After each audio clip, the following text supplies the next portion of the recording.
ढोल नगाड़ों की थाप पर नाच रहे ये हैं 7 समंदर पार से आए 70 देशों के 3,500 प्रवासी भारतीय, जिनकी खुशी का ठिकाना नहीं है।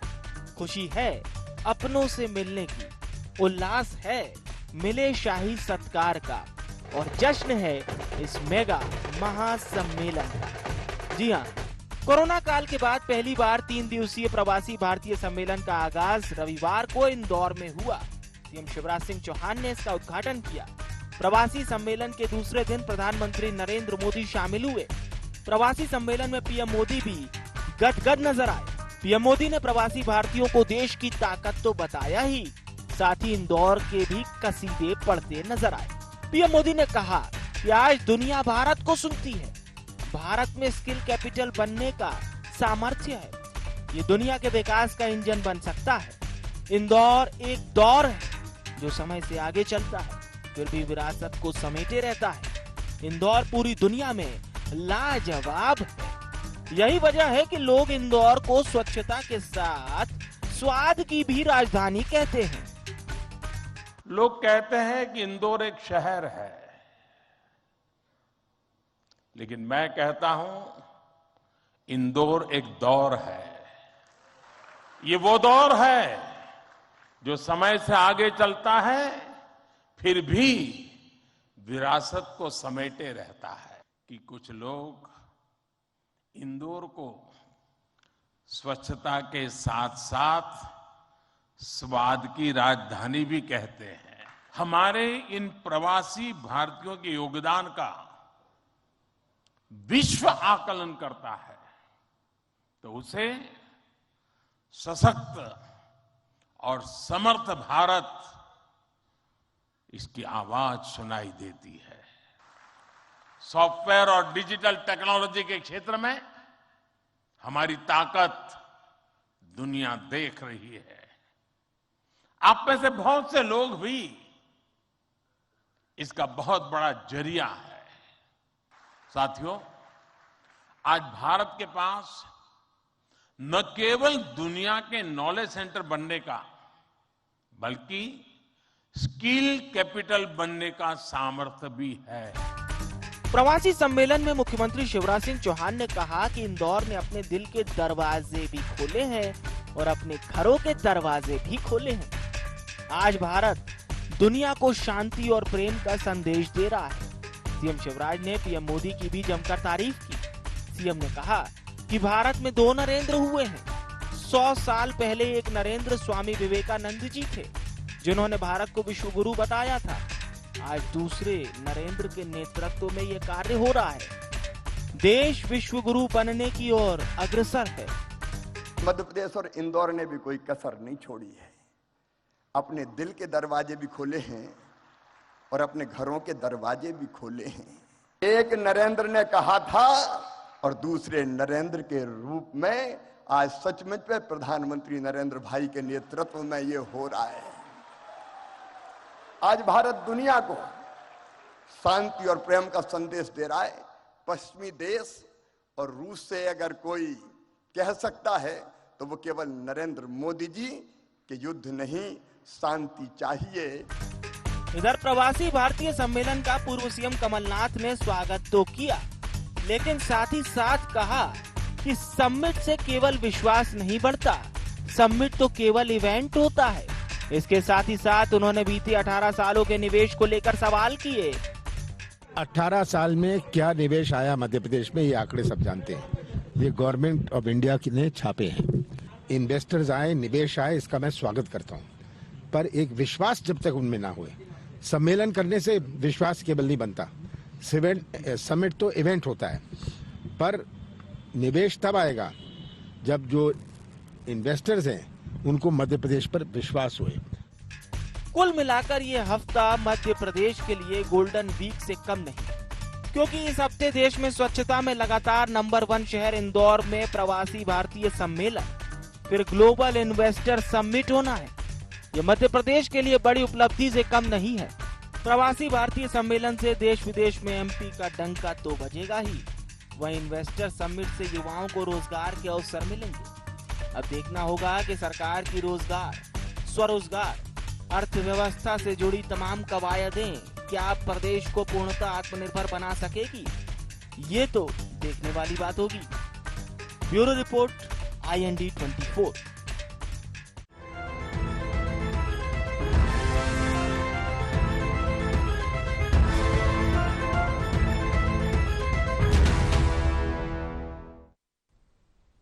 नमस्कार, IND एजेंडा में आप सभी का बहुत स्वागत है। आपके साथ मैं हूं विवेक पांडे। तो प्रवासी कौन होता है, क्या आप जानते हैं? प्रवासी का अर्थ क्या है? प्रवासी अर्थात परदेश में रहने वाला व्यक्ति, वो व्यक्ति जो किसी चाह में किसी दूसरे देश गया, भारत देश छोड़कर गया, क्योंकि हम भारत की बात कर रहे हैं, प्रवासी भारतीय सम्मेलन की बात कर रहे हैं, और उसे जहां मंजिल मिली या यूं कहिए कि जहां चाह वहां राह वाली जगह पर वो गया। पर वो कहते हैं ना कि परदेश में रहने के बाद भी देश की याद आती है, और देश की याद जब जब आती है प्रवासी भारतीयों को, तो वो खिंचे चले आते हैं भारत। प्रवासी भारतीय सम्मेलन में बड़ी संख्या में वही भारतीय आए हैं जो इस देश के हैं, इस देश में पढ़े बढ़े, और उसके बाद नौकरी की चाह में कह लीजिए, बिजनेस की चाह में कह लीजिए, या किसी अन्य चाह में उन्होंने भारत देश छोड़कर अन्य देश की ओर रुख किया। अब उनकी कई सारी ड्यूटी भी हो जाती हैं जिसे वे निर्वहन भी करते हैं, और इसीलिए हम उन्हें हमारा सबसे अजीज मेहमान कहते हैं, उनका स्वागत करते हैं, और वही स्वागत इंदौर में हो रहा है। IND एजेंडा में हमारी कई बिंदुओं पर चर्चा होगी। सबसे पहले नजर IND एजेंडा के प्रमुख बिंदुओं की ओर। तो सबसे पहले, क्या MP के लिए यह सप्ताह गोल्डन वीक है? क्या मेजबानी कर CM शिवराज ने जीता है प्रवासियों का दिल? NRI सम्मेलन की मेजबानी MP के लिए कितनी बड़ी उपलब्धि? और अंत में, कमलनाथ ने क्यों कही 18 साल के आकलन की बात? ये वो सवाल है जिस पर हम चर्चा को शुरू करते हैं। खास मेहमान हमारे साथ जुड़ चुके हैं। सनवर पटेल साहब हमारे साथ जुड़ चुके हैं, प्रदेश प्रवक्ता हैं मध्य प्रदेश भारतीय जनता पार्टी के। पवन पटेल साहब हमारे साथ जुड़ चुके हैं, महासचिव हैं मध्य प्रदेश कांग्रेस के। मध्य प्रदेश के वरिष्ठ पत्रकार रंजन श्रीवास्तव साहब भी हमारे साथ जुड़ चुके हैं। आप सभी मेहमानों का बहुत बहुत स्वागत। रंजन साहब, चर्चा की शुरुआत आपसे। प्रवासी सम्मेलन पर क्या कुछ आपको लग रहा है इस तरह का, और मध्य प्रदेश को मेजबानी मिली, और फिर 2 दिवसीय इन्वेस्टर समिट मध्य प्रदेश में होगी प्रवासी भारतीय सम्मेलन के ठीक बाद। देखिए, लगातार मध्य प्रदेश चाहता है कि बाहर से इन्वेस्टमेंट हो। CM कई देशों में जा भी चुके हैं, और इस तरह मध्य प्रदेश का जो भी एसेट्स है, जो एटमॉस्फेयर है, ये दिखाने का मौका है। मेजबानी मध्य प्रदेश की है। इंदौर को, जैसे आपने खुद कहा कि लगातार स्वच्छता का रिकॉर्ड 6वीं बार पूरे देश में रिकॉर्ड बना है इंदौर ने। इंदौर में प्रोग्राम हो रहा है, इवेंट हो रहा है, तो जाहिर है एक मध्य प्रदेश से जो प्रवासी भारतीय हैं उनको जोड़ने का बहुत अच्छा मौका है। उसके तुरंत बाद जी ग्लोबल इन्वेस्टर समिट हो रहा है जी। तो आपने जो गोल्डन वीक की बात कही, बिल्कुल सही बात है। मध्य प्रदेश के लिए बहुत सुनहरा मौका है। लेकिन जब इन्वेस्टमेंट की बात होती है विवेक जी, तो इन्वेस्टमेंट में कई चीजें और भी देखते हैं जो भी इन्वेस्टर्स हैं, कि एक मेजबानी तो ठीक है, वो खुश होकर जाएंगे तो जाहिर है उनका दिल मध्य प्रदेश से झुकेगा, लेकिन हमारे पास जो इंफ्रास्ट्रक्चर है, क्या सफिशियंट है उनको बुलाने के लिए? बिजली है, सड़क है, पानी है, या जो पूरा एटमॉस्फेयर है, सिंगल विंडो सिस्टम है, जो विभिन्न क्षेत्र हैं, तो बहुत सारे फैक्टर्स होते हैं। जब कोई भी इन्वेस्टर इन्वेस्ट करना चाहता है, चीजों को देखता है जी, तो बाद में ये भी देखना पड़ेगा कि क्या जो नाम है वो, क्या जो इन्वेस्टर के जो रिक्वायरमेंट है, क्या मध्य प्रदेश उस पर खरा उतरता है? ये देखने वाली बात होगी। बहुत अहम बात आपने कही है सर, और मुझे लगता है इसी एक लाइन में सब कुछ क्लियर हो जाना है। अब हम पवन जी का रुख करते हैं। पवन जी, कमलनाथ जी ये कह रहे हैं कि साउथ में भी किसी को यदि कोई बड़ा सामान पहुंचाना हो, बहुतायात में कोई चीज पहुंचानी हो, तो वो प्लांट नॉर्थ में डालता है, मध्य प्रदेश में नहीं डालता है। तमाम राज्यों की सीमाओं से उन्होंने बताया मध्य प्रदेश लगा हुआ है, उसके बावजूद कमलनाथ जी ये कह रहे हैं कि मध्य प्रदेश को उतना अच्छा अवसर नहीं मिल पाया।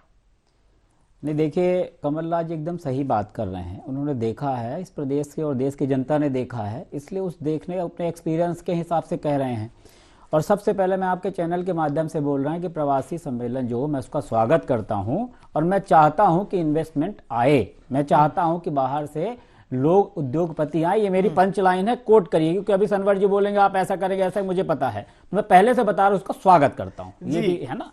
अब दूसरी बात जो है बात कर रहे हैं, मैं कहता हूं किसी चीज को सिर्फ इवेंट बना के नहीं रखना चाहिए जिसमें भारतीय जनता पार्टी को महारत हासिल है।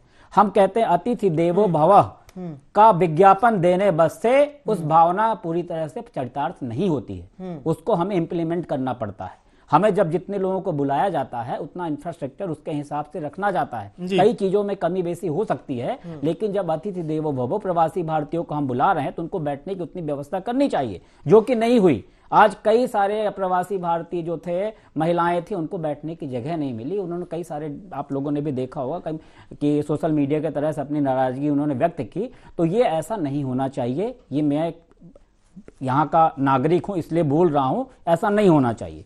दूसरा, इस पे शंका इसलिए होती है हमें कि इनके जो पार्टनर हैं, इस इवेंट कंपनी के जो पार्टनर है Ernst and Young EY company, वो समिट का पार्टनर बनाया गया है, जो 60 देशों में ब्लैक लिस्टेड है और अमेरिका ने इस पर $100 मिलियन का जुर्माना लगाया है। तो ये क्यों दिया गया उसको? कि ब्रिटिश साम्राज्य से इनकी पुरानी यारी थी, पुरानी दोस्ती थी, उस कारण से दिया गया। क्यों दिया गया ये समझ से परे है। और जिस टाइप के इन्वेस्टमेंट की बात कर रहे हैं कि इन्वेस्टमेंट आएगा, अभी तक के इतिहास है, मेरे ख्याल से शिवराज सिंह चौहान जी के कार्यकाल में 5 इन्वेस्टर समिट हुई हैं और उसमें जितना भी इन्वेस्टमेंट आया है, पहले तो बातें कुछ रहती हैं लेकिन बाद में कुछ हो जाता है। 20 और 22 का अगर देखेंगे तो देश में 11.80 लाख करोड़ का निवेश आया, जिसमें मध्य प्रदेश के हिस्से में सिर्फ 0.3% आया। तो ये कमलनाथ जी की बात जो बोल रहे थे, क्यों आया इतना कम? तो मेरा मतलब है कि भारतीय जनता पार्टी का जो मेन फोकस रहता है विज्ञापन पे रहता है। हर न्यूज़पेपर के फ्रंट पेज पे उनको विज्ञापन देना है, यथास्थित करने के बजाय वो जो विज्ञापन पे ध्यान देते हैं। मेरा सिर्फ इतना है, इस टाइप के इवेंट अच्छे हैं, इन्वेस्टमेंट आना चाहिए, बेरोजगारी दूर होनी चाहिए, लेकिन एक्चुअल में होना चाहिए, सिर्फ इवेंट बन के किसी चीज का नहीं रह जाना चाहिए। मेरा इतना निवेदन है। चलिए सनवर साहब, आज तो आप लोग बहुत प्रसन्न हो रहे हैं। शिवराज जी की तारीफ मोदी जी ने कर दी और मोदी जी ने कहा कि ये भले ही नाम से इंदौर हो लेकिन मेरे लिए एक ये दौर से कम नहीं है, और भी बहुत सारी चीजें बताई।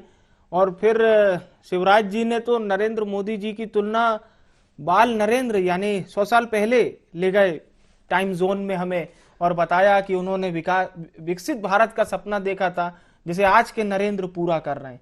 तो मतलब काफी गर्वित हो गए होंगे आप लोग सुनकर। निश्चित रूप से विवेक जी, गौरवान्वित होने वाली बात है। आज जिस प्रकार से देश के प्रधानमंत्री और दुनिया के सर्वाधिक लोकप्रिय नेताओं में से एक हमारे मध्य प्रदेश में पधारे, और साथ में 74 देशों के 3500 से ज्यादा अप्रवासी हमारे भारतीय जो हमारे राष्ट्रदूत के रूप में जाने जाते हैं, ऐसे लोग आज हमारे मध्य प्रदेश में पधारे, तो निश्चित रूप से गौरवान्वित होने का विषय है। और साथ ही मैं स्वागत करता हूं पवन जी का भी, जिन्होंने बहुत ही अच्छे मन से, पवित्र भाव से ये कहा कि वो भी स्वागत करते हैं इस प्रवासी सम्मेलन का, और एक स्वस्थ विपक्ष की भूमिका को उन्होंने अदा करने की कोशिश की। जी देखिए, ये गौरवान्वित होना इसलिए भी हमको आज बहुत अच्छा महसूस हो रहा है, बहुत ही अच्छे से हम गौरवान्वित हो रहे हैं कि आज यह लगातार 17वां प्रवासी सम्मेलन हमारे देश में हो रहा है। और वाराणसी के बाद जिस प्रकार से कोरोना काल आया और जो गैप हुआ, उसके बाद मध्य प्रदेश को इसकी मेजबानी मिली, और मध्य प्रदेश को जब मेजबानी मिली है और 74 देशों के इतने लोग आ रहे हैं, इतने प्रवासी आए हैं, तो निश्चित रूप से जब इन्वेस्टर मीट होगी 11-12 को, तो उसमें भी इसका लाभ मिलेगा, मध्य प्रदेश की जनता को इसका लाभ मिलेगा। अब पवन जी ने जो राजनीतिक विषय साथ में छेड़े हैं, उनके स्वागत के बाद में उनके जवाब देने का प्रयास करता हूं विवेक जी।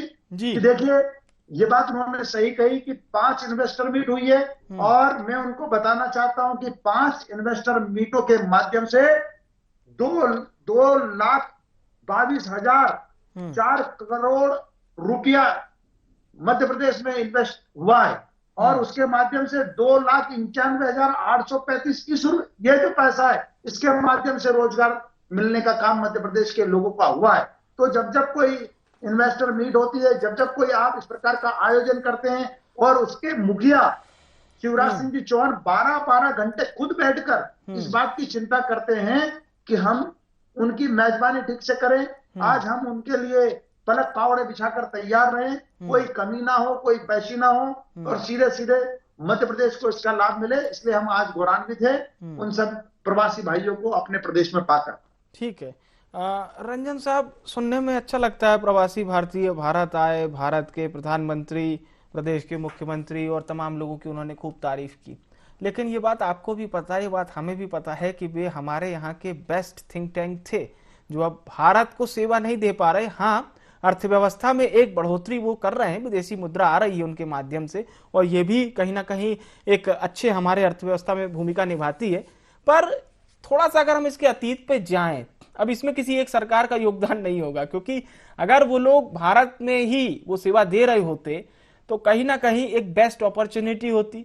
ताजा उदाहरण अगर हम देखें तो अमेरिका के जो प्रवासी चाइना में रहते हैं, तो अमेरिका ने बहुत अच्छी पहल की है कि आप आइए अपने देश और हमें बताइए आप वहां कितना कमा रहे हैं, कितना पैकेज है आपका, उससे ज्यादा हम आपकी व्यवस्था करेंगे। ये फिलहाल अमेरिका ने इसे शुरू किया है, अन्य देश कितना करेंगे ये देखने वाली बात होगी। देखिए, ये तो ब्रेन ड्रेन का मामला है बहुत सारा, और चाहे IIT का क्षेत्र हो उसमें से बहुत से बाहर चले गए, तो जाहिर है वो बहुत विशद सब्जेक्ट हो जाएगा, विषय हो जाएगा जी जी जी। क्या कारण है कि वो बाहर चले गए जी, लेकिन है तो बेस्ट ब्रांड, चाहे यूके हो, चाहे USA हो, चाहे फ्रांस हो, जर्मनी हो, हर जगह इंडिया के जो इंडियंस हमारे हैं बिल्कुल बहुत ही अच्छा काम कर रहे हैं। अब जो आपने चाइना वाली बात कही या अमेरिका वाली बात कही कि अब क्या किया जाए कि उनको यहाँ वापस लाया जाए, उनको धरती से जोड़ा जाए, उनको लगातार एक जोड़े रखा जाए, क्योंकि एक दिन के इवेंट से कुछ होना नहीं है। उनको लगातार एक तो प्रयास हो सकता है, एक शुरुआत हो सकती है, और उस शुरुआत को एक अवसर बदलना है। शुरुआत को जी, उनको एक चीजें दिखा, भाई आपकी मिट्टी है, आपकी जड़ यहाँ पे है, आपके लोग यहाँ पे हैं, आप बेस्ट क्या कर सकते हैं। लेकिन उनको भी एक विन विन सिचुएशन चाहिए। अगर उनको इन्वेस्ट करना है, उनको जो हार्ड अर्न इनकम उनके पास है, अगर उनको इन्वेस्ट करना है तो उनको क्या दे सकते हैं बेस्ट।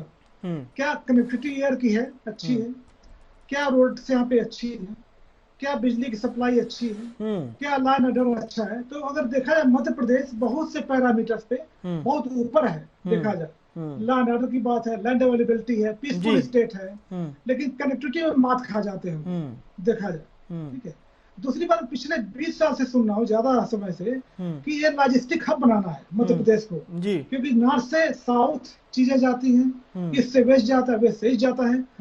ड्राई पोर्ट की बात हुई, ड्राई पोर्ट बनाया जाए, क्योंकि यहाँ समुद्र नहीं है। लेकिन जो मध्य प्रदेश को फूड प्रोसेसिंग के क्षेत्र में आगे ले जाना था, ड्राई पोर्ट या पोर्ट को लेकर के लॉजिस्टिक हब, उस क्षेत्र में भी काम नहीं हुआ, बहुत बाकी है काम। तो जाहिर है जो हमारा इन्वेस्टमेंट का जो एरिया है, चाहे NRI हो या लोकल लोग हो, उस क्षेत्र से अछूता है अभी देखा जाए। तो सरकार को बहुत सा काम करना बाकी है, चाहे उनको जोड़ना हो या देसी लोगों को जोड़ना। बिल्कुल, ये बहुत अहम बात आपने कही। पवन जी से हम रुक करते हैं। पवन जी का, पवन जी ये बताइए, अब इतनी सारे इन्वेस्टमेंट आ रही है, चीजें आ रही हैं, सरकार बता रही देखिए विदेश से भी लोग आ रहे हैं, हालांकि वे प्रवासी भारतीय हैं, लेकिन जैसा सनवर जी ने बताया कि उसकी एक झलक इन्वेस्टर समिट में भी दिखाई देगी, उसके बावजूद आप लोगों को लग रहा है कि निवेश नहीं आ रहा। नहीं, मैं ये समझ में नहीं आता, मैं आज तक नहीं समझ पाया कि भारतीय जनता पार्टी जो आंकड़े पेश करती है उन आंकड़ों को हम महसूस क्यों नहीं कर पाते हैं। ये जो आंकड़े पेश करते हैं बड़े बड़े इन्वेस्टर मीट या इस टाइप के इवेंट लगाकर, उस आंकड़े को इस देश की जनता क्यों महसूस नहीं कर पाती। ये बेरोजगारी का आंकड़ा लगा देंगे, लेकिन बेरोजगारी कम क्यों नहीं हो पाती। महंगाई दूर करने के लिए बड़ी बड़ी डीगे हाँकेंगे, लेकिन महंगाई कम नहीं हो पाती। तो मेरा ये मतलब है कि जब आप, सनवर जी ने मेरे किसी सवाल का जवाब नहीं दिया। मैंने बोल रहा हूं कि जब आती थी देवो भव की, ऐसे जब वहां कहां का मेयर था, लंदन का डिप्टी मेयर, उसके साथ अपमानित होना पड़ा उसे, तो ऐसे में कितना मान बढ़ेगा। क्या ऐसा करना चाहिए, उसका जवाब नहीं दिया इन्होंने। क्या जिस कंपनी को 60 देशों ने ब्लैक लिस्टेड कर दिया है, अमेरिका ने उसके ऊपर कितने $100 मिलियन का वो लगाया हुआ, क्या उस कंपनी को पार्टनर बनाना चाहिए? इसका जवाब नहीं देंगे। ये क्यों बनाया इन्होंने? अब वहां बाण गंगा तिराहे पे तिरंगे से उसका फुटपाथ पोता जा रहा था, उस पे लोग चल रहे हैं। क्या तिरंगे के प्रति भारतीय जनता पार्टी का यही सम्मान है? क्या इस तरह का सम्मान करना चाहिए? आज अभी कुछ दिन पहले देखा होगा भगवे रंग पे हुआ था तो इतनी बहस हुई थी। ऐसा करना चाहिए। मेरा निवेदन है कि मैं ये बता रहा हूं कि इन्वेस्टमेंट आना चाहिए, मैं उसका स्वागत करता हूं, लेकिन हमें ध्यान रखना चाहिए, आप सत्ता में हो तो इस टाइप की बातें नहीं होनी चाहिए। और जो इन्वेस्टमेंट आए सिर्फ वो आंकड़ों की बाजीगरी नहीं होनी चाहिए, एक्चुअल में आना चाहिए। जब आएगा तब बेरोजगारी कम होगी, तभी राम राज्य स्थापित होगा। हालांकि भारतीय जनता पार्टी की बतौलेबाजी में, उनके भाषण में, उनके विज्ञापन में तो राम राज्य आ चुका है। लोग परेशान भले हैं, लेकिन राम राज्य आ चुका है। तो हमारा ये निवेदन है कि एक्चुअल में ग्राउंड में उतरना चाहिए वो सब चीजें। हाँ सनवर साहब, पवन जी तो यही कह रहे हैं कि एक्चुअल में लाइए सर, स्वागत भी कर रहे हैं वो। ठीक बात है, अच्छी मैं कोशिश करता हूं विवेक जी। देखिए, उन्होंने कहा कि आंकड़े आपने अच्छे बताए लेकिन परिलक्षित नहीं होता, ऐसा उनका कहना है। देखो, आपको जब देखने जाना पड़ेगा उसके लिए पवन जी, आपको देखना पड़ेगा कि आज हमारी विकास दर, मध्य प्रदेश की विकास दर 2021-22 में 19.74 क्यों हो गई है। ये आंकड़े नहीं होते, ये इन्वेस्ट नहीं होता, ये रोजगार नहीं होता, तो आखिर ये विकास दर मध्य प्रदेश की पूरे देश में सबसे अच्छी कैसे होती। 19 वर्ष पहले जहां मध्य प्रदेश की प्रति व्यक्ति आय 15,000 रुपए के आसपास थी, आज जो 1,32,000 रुपए हो गई। आपको देखना पड़ेगा, आपको देखना पड़ेगा कि मध्य प्रदेश में 3 लाख किलोमीटर नई सड़कें बनी। यह आपको देखना पड़ेगा। आपको देखना पड़ेगा कि इन्वेस्टरों के लिए 1.22 लाख एकड़ जमीन हमारे पास लैंड बैंक के रूप में उपलब्ध है। यह आपको देखना पड़ेगा। जो कृषि क्षेत्र सिंचाई का था वो 7 लाख हेक्टेयर था, लेकिन सिंचाई की व्यवस्था, पानी की व्यवस्था इस प्रकार से की गई कि आज 45 लाख हेक्टेयर सिंचाई क्षेत्र है। यह आपको देखना पड़ेगा। तो जब आप देखेंगे तो आपको दिखेगा, जिस प्रकार से आपने प्रवासी सम्मेलन का स्वागत किया, आप अंदर जाकर देखेंगे तो ये दिखेगा। लेकिन आप राजनीतिक जवाब देंगे कैबिनेट में बैठकर तो आपको नहीं दिखेगा। ठीक है पवन जी, कितना अंदर जाना पड़ेगा ये बताइए सनवर जी, कितना अंदर जाना पड़ेगा। मैं तो जितना अंदर जा रहा हूं, मुझे देख रहा है कि आपकी विकास दर बढ़ रही है, लेकिन फिर भी महंगाई कम नहीं हो रही। आपकी विकास, आपके पास इतना लैंड रेवेन्यू है, फिर भी अभी रिलायंस को आपने दिया था चारपुरा में जमीन, उन्होंने कुछ किया नहीं, उसके बाद वो खत्म हो गया। आप इस तरह के, सिर्फ मैं बता रहा हूँ आप कैसा इंप्लीमेंट करते हैं, आप बताइए ना। विकास दर बढ़ रही है, आप आंकड़ों की बाजीगरी करने में आप माहिर हैं। आप ये बताइए, सबसे बड़ी बतौलेबाजी आप क्या करके आए थे 2014 में?